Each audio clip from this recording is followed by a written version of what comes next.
हरे कृष्ण। जन्माष्टमी के दिन श्री कृष्ण की पूजा करने के लिए सुबह ब्रह्म मुहूर्त में या सूर्योदय से पहले स्नान करें। स्नान करने के बाद मंदिर में गंगा जल छिड़ककर पवित्र कर लें। अब एक साफ आसन पर बैठकर दाएं हाथ में जल, अक्षत और पुष्प लेकर संकल्प लें कि आज आप श्री कृष्ण जन्माष्टमी का व्रत करने जा रहे हैं। किस तरह का व्रत आपको करना है, पूरी तरह से निराहार और निर्जल या फलाहार ग्रहण करके, इसका भी संकल्प आपको साथ में लेना है। संकल्पित जल, पुष्प और अक्षत को आप भूमि पर छोड़ दीजिए। अब आंखें बंद करके बाल कृष्ण का ध्यान कीजिए। बाल कृष्ण का कमलासन पर बैठे रूप की कल्पना करें।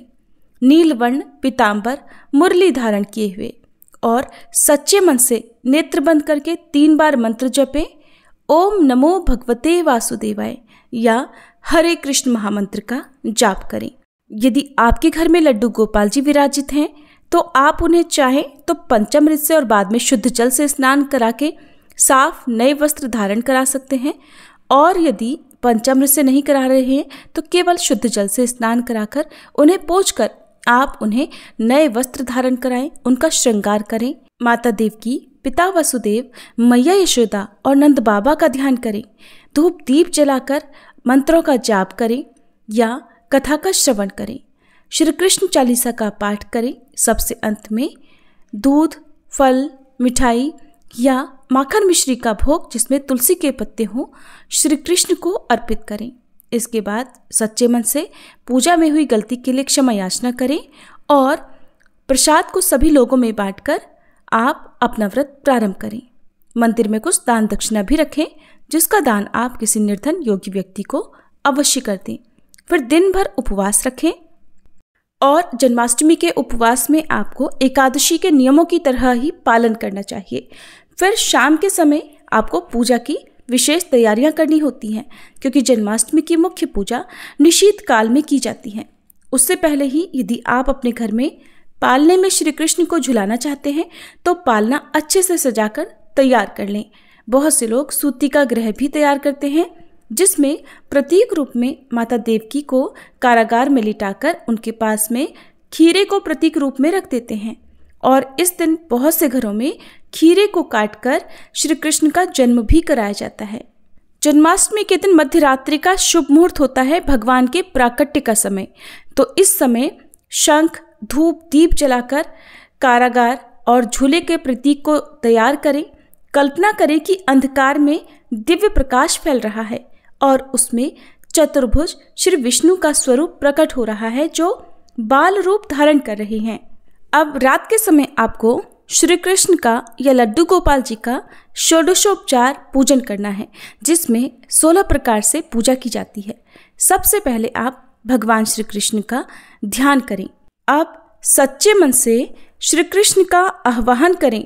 अपने परिवार सहित श्री कृष्ण का आह्वान करें और उसके बाद श्री कृष्ण को आप इस प्रकार मंत्र पढ़कर 5 पुष्प अंजलि में लेकर अपने सामने छोड़ें और उन्हें आसन प्रदान करें।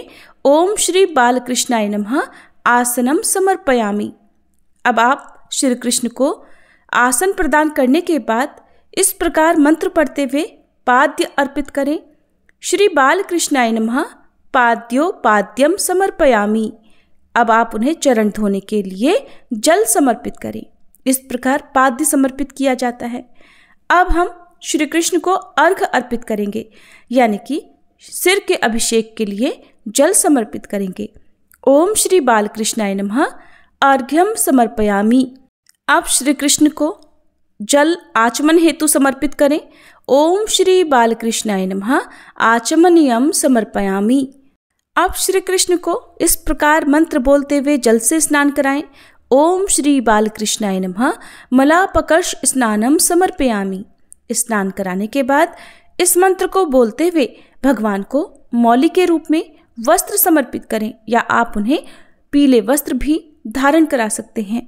मंत्र है ओम श्री बालकृष्णाय नमः वस्त्र युग्मम समर्पयामि। अब श्री कृष्ण को यज्ञोपवीत समर्पित करते हुए कहें, ओम श्री बालकृष्णाय नमः यज्ञोपवीतम समर्पयामि। अब गंध यानी सुगंधित द्रव्य, इत्र आदि समर्पित करते हुए कहें, ओम श्री बालकृष्णाय नमः गंधम समर्पयामि। आभरणम अर्थात आभूषण समर्पित करते हुए कहें ओम श्री बालकृष्णाय नमः आभरणानि समर्पयामि। इस समय आप श्री कृष्ण को पुष्पों का हार या जो भी आप उनके लिए पुष्पहार, माला इत्यादि लेकर आए हैं आभूषण रूप में, आप उन्हें धारण कराएं। अब जो भी सुगंधित द्रव्य आपके पास हैं उन्हें इस प्रकार कहते हुए ओम श्री बालकृष्णाय नमः नाना परिमल द्रव्यम समर्पयामि, आप उन्हें समर्पित करें। अब श्री कृष्ण को हम पुष्प समर्पित करेंगे। ओम श्री बालकृष्णाय नमः पुष्पाणि समर्पयामि। इस प्रकार पुष्प समर्पित करें। अब भगवान कृष्ण के अंग देवताओं का पूजन भी करें। बाएं हाथ में अक्षत, पुष्प और चंदन लेकर प्रत्येक मंत्र का उच्चारण करते हुए दाहिने हाथ से श्री कृष्ण की प्रतिमा के पास छोड़ें। ओम गोविंदाय नमः पादौ पूजयामि। ओम माधवाय नमः जंघे पूजयामि। ओम मधुसूदनाय नमः कटि पूजयामि। ओम पद्मनाभाय नमः नाभिं पूजयामि। ओम ऋषिकेशाय नमः हृदयं पूजयामि।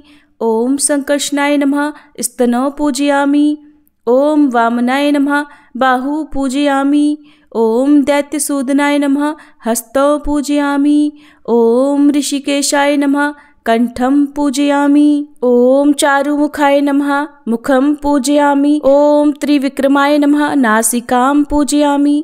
ओम पुंडरीकाक्षाय नमः नेत्रे पूजयामि।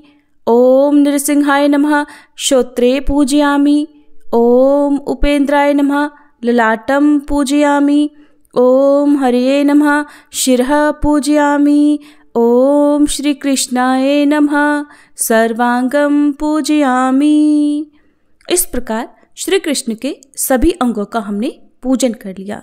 अब श्री कृष्ण को धूप समर्पित करते हुए कहें ओम श्री बालकृष्णाय नमः धूपम आग्नप्यामि। अब शुद्ध घी का दीप समर्पित करते हुए कहें ओम श्री बालकृष्णाय नमः दीपम दर्शयामि। दीप दिखाएं। अब नैवेद्य समर्पित करें।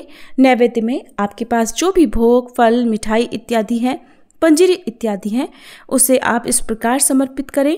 सर्वत्र अमृता पिधानमसि स्वाहा। ओम श्री बालकृष्णाय नमः उत्तरापोषणम समर्पयामि।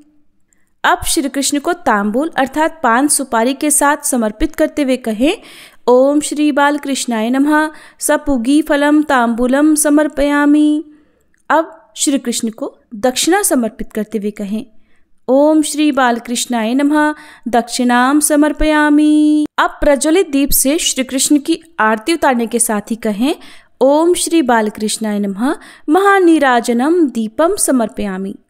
अब बारी है श्री कृष्ण की प्रदक्षिणा अर्थात परिक्रमा की। तो बाएं से दाईं ओर की तरफ आपको इस प्रकार श्री कृष्ण को पुष्प समर्पित करते हुए परिक्रमा करनी चाहिए। ओम श्री बालकृष्णाय नमः प्रदक्षिणाम समर्पयामि। अब श्री कृष्ण के समक्ष हाथ जोड़कर सिर झुकाकर नमस्कार करते हुए कहें ओम श्री बालकृष्णाय नमः नमस्कारान समर्पयामि। सबसे अंत में क्षमा याचना करें ताकि मंत्र पढ़ते हुए पूजा के दौरान या दिन भर रखे गए उपवास में जाने अनजाने में कोई भी भूल हो गई हो तो उसके लिए इस प्रकार क्षमा याचना करें। हे श्री कृष्ण, मैं आपकी पूजा अर्चना नहीं जानती, मैं आह्वान करना नहीं जानती, पूजा विधि नहीं जानती। अतः पूजा के दौरान व्रत रखते समय मंत्र जाप में मुझसे कुछ भी कम या अधिक हो गया हो, कोई त्रुटि हो गई हो तो हे माधव, हे श्री कृष्ण, मुझे क्षमा करें और मुझ पर अपनी कृपा दृष्टि बनाए रखें। इस प्रकार मंत्र जाप करने के साथ ही श्री कृष्ण के जन्म का उत्सव धूमधाम से घंटे घड़ियाल आदि बजाकर करें और प्रसाद को सभी लोगों में बांटकर स्वयं भी प्रसाद ग्रहण करना चाहिए। निशीत काल की पूजा के बाद लड्डू गोपाल जी को शयन करा देना चाहिए। इस प्रकार से श्री कृष्ण जन्माष्टमी की पूजा संपन्न होती है। ध्यान रखें, पूजा के दौरान या व्रत के दौरान किसी भी प्रकार की अशुद्ध अपवित्र वस्तु को स्पर्श न करें। भगवान के लिए तैयार किया गया भोग स्नान करने के बाद शुद्ध अवस्था में ही तैयार करें। उसे भोग लगाने से पहले चखें न और हर प्रकार की शुद्धता का ध्यान इस व्रत में रखने से श्री कृष्ण की असीम कृपा पूरे वर्ष भर प्राप्त होती है। आशा करती हूँ ये जानकारी आपको पसंद आई होगी।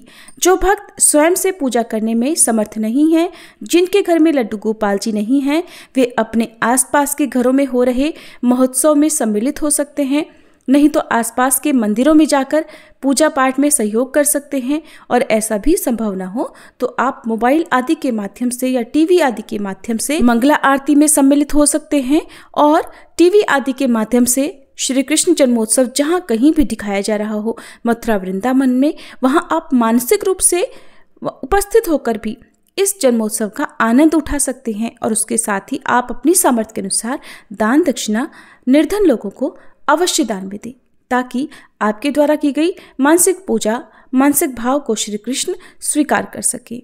अगर आपको जानकारी अच्छी लगी हो तो वीडियो को लाइक करके कमेंट बॉक्स में हरे कृष्ण जरूर लिखिएगा।